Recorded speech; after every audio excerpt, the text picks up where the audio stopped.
Hi peeps, it's Testbank Squatbox again. Obama, Obama did the SOTU, you know what I mean? I don't know, it was a reasonably good sort of speech, you know, State of the Union.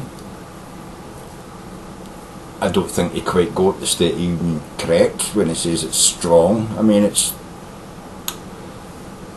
getting better than it was, sort of like, 2 or 3 years ago, 4 years ago. It's gradually been getting better, but I don't think it's the strongest it's ever been, you know what I mean? But he made a few good points, and I hope that he embarrassed the fucking Republicans in the House into casting a vote on gun legislation. I hope that he embarrassed them into deciding that they should be investing in the infrastructure and their education systems, you know what I mean? But who knows? I mean, the Republicans are batshit crazy, man, Half of them don't really give a shit about their own country, they only care about their own little jobs, you know what I mean? Their own weak, crappy fucking ideologies, you know what I mean? I mean, look at that Rubio, fucking hell. What a poor fucking piss poor fucking, rebuttal to the president that was. He made himself look like a joke. He's supposed to be the new leadership of the Republican Party. Rubio is a joke. An absolute joke. I mean, he even contradicted himself in his own fucking address to the president's points, It tells you that government, larger government is no good. And then he goes on to tell you how he and his family have only benefited by being in America through government policy. The fact that the American government helped him to get educated, the American government and its new medical and retirement policies are helping his family to survive at the moment. His mum and dad are living on benefits and Medicare, and he's fighting against the government's attitude towards Medicare and trying to save it and protect it and bolster it without cutting the sort of the remuneration that you get, but he's saying he's against that, and then in the next breath he's saying it's only because of that him and his family have done well in America. You can't have it both fucking ways, Rubio, I really don't think Rubio is a conservative, to be honest. I think he's found it easier to get into the conservative side of politics simply because of his background, the fact that he is Cuban. That's the only reason. It's like, what do you call him? The black guy who used to be the head of the RNC. He's on TV all the time, I can't remember, but I'm sure you know what I'm talking about.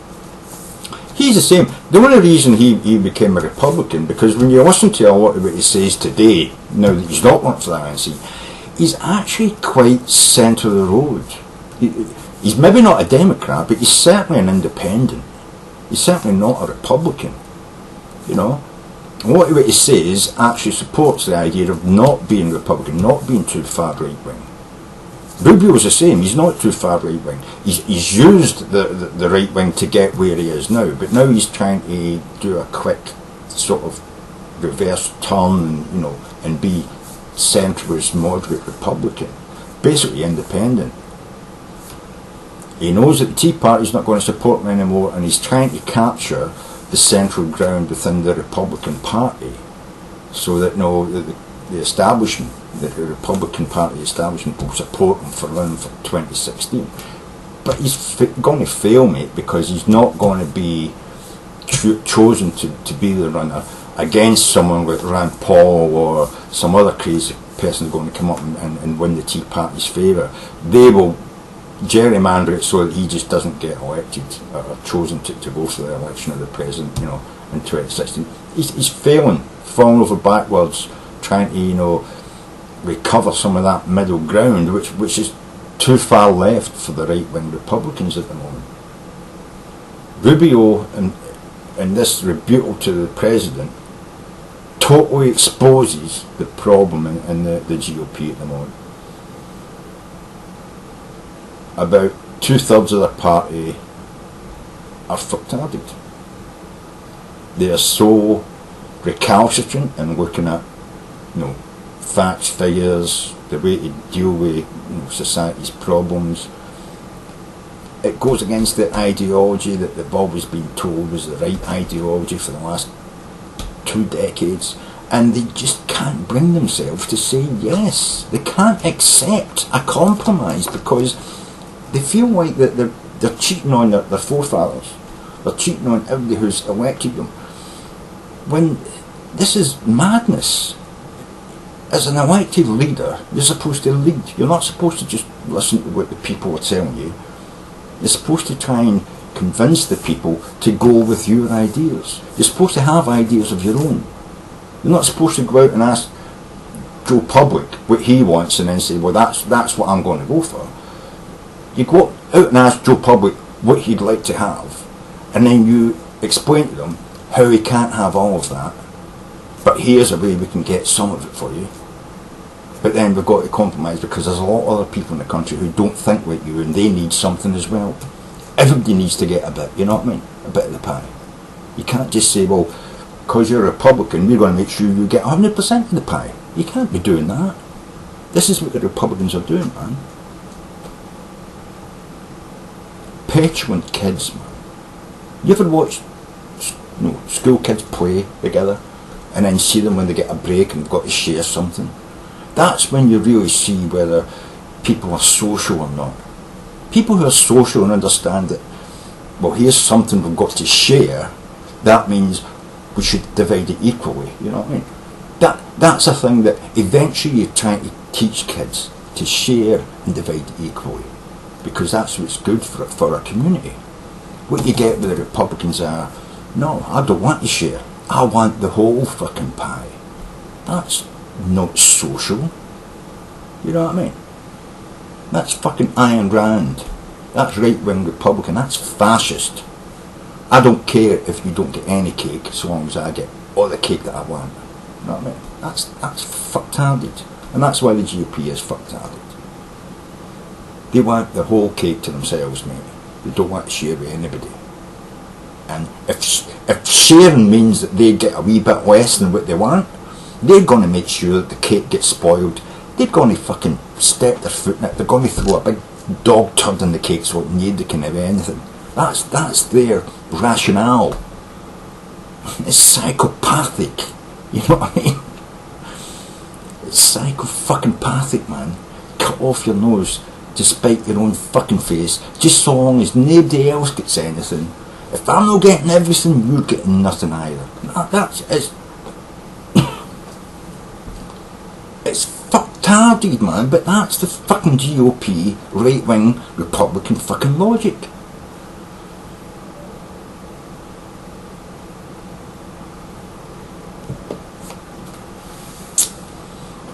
So anyway, I hope that you do well over the next few years, you know, America. I hope the Republicans don't get their way, because if they do, they are going to destroy America. They will, they'll fucking destroy you. That's their ethos. If I'm not getting everything I want, nobody's getting anything. That's their ethos, man. That's their ideology.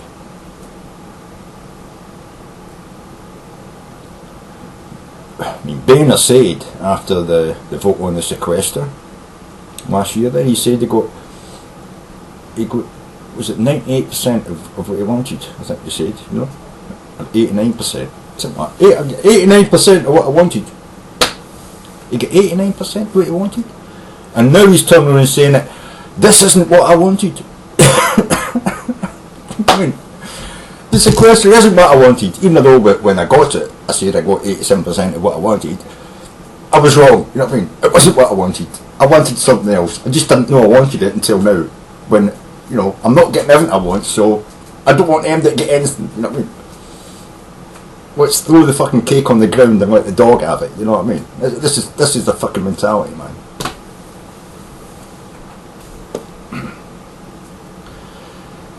I think America probably will be better off when, in 2014, hopefully, the GOP, you know, implodes in and of itself, and the Democrats win the House, the Senate, and the fucking, you know, and they'll have the White House, you know. I think a regaining of the House by the Democrats. Don't get me wrong, I think it's wrong for any party to have a total dominance without having at least some semblance of an opposition party.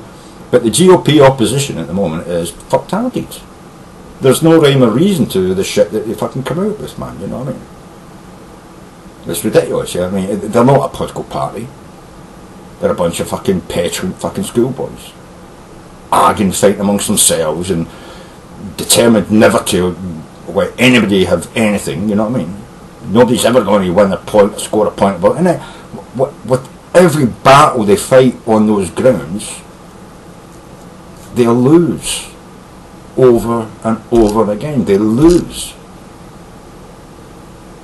And the people in America, thankfully, the voters in America, are starting to see this.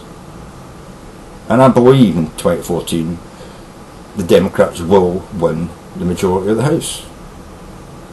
And as I said, I don't believe it's a healthy way for a government to run.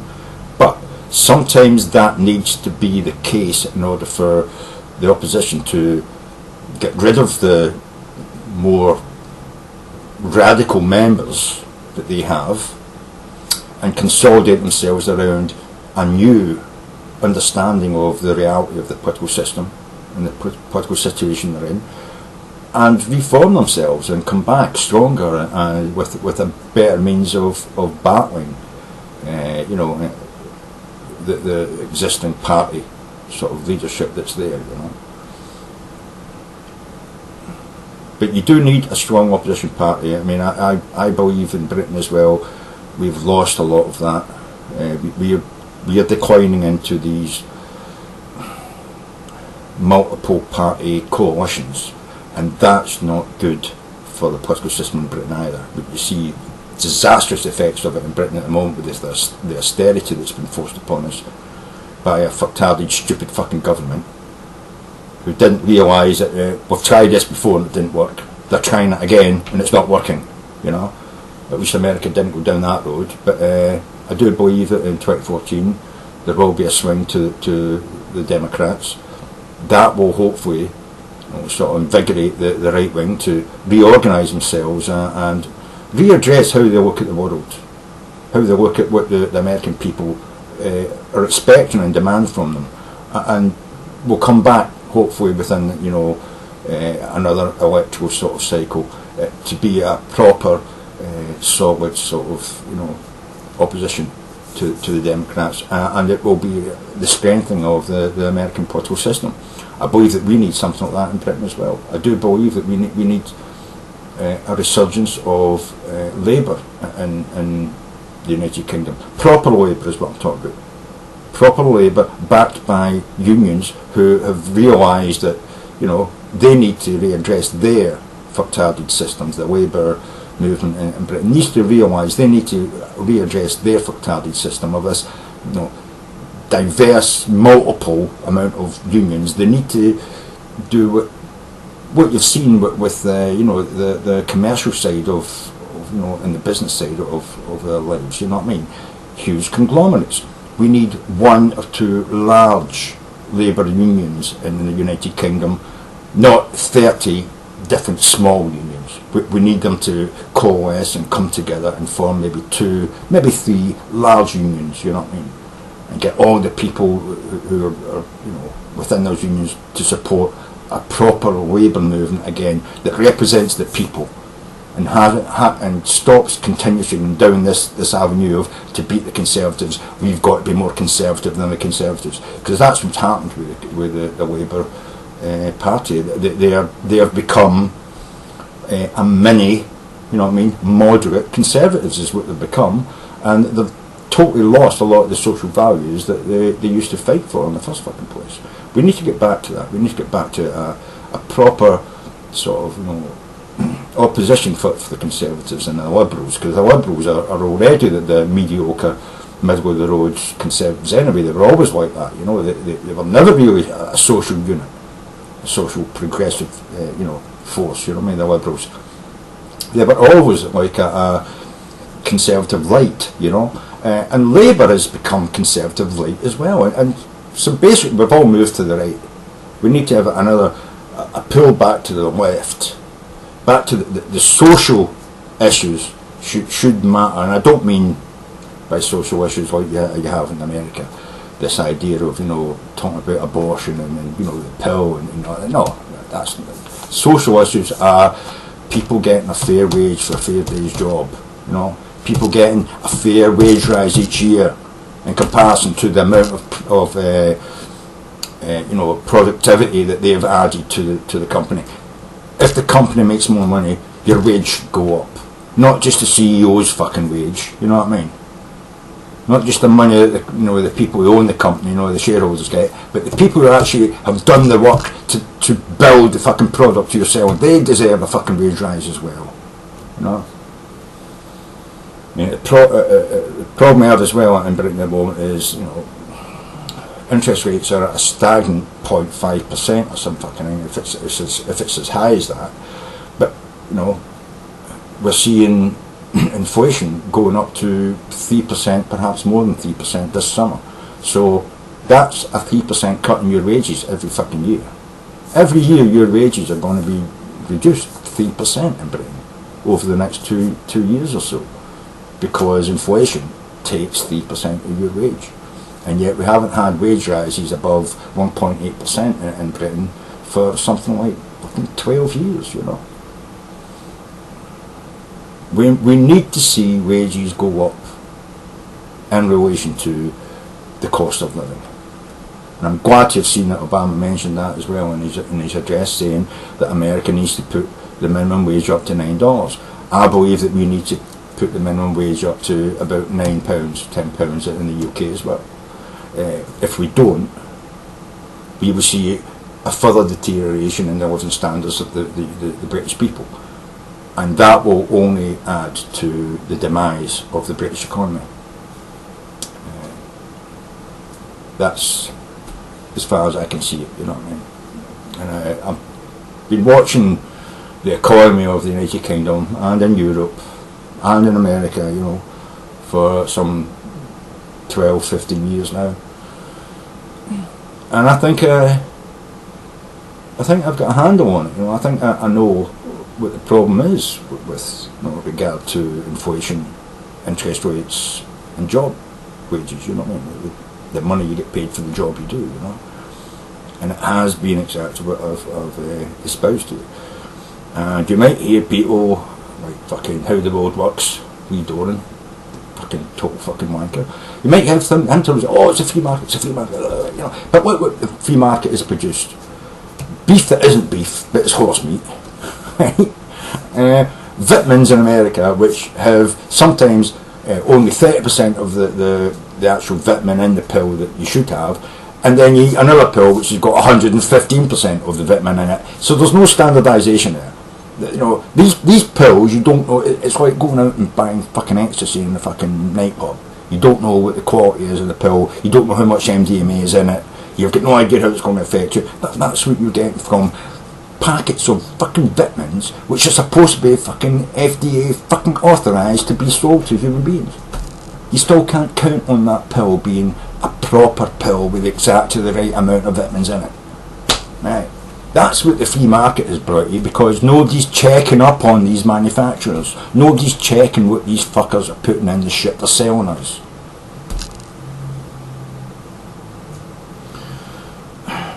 I think I've rambled on enough. You get me the gist of what I'm saying now. Sanjibar, motherfuckers.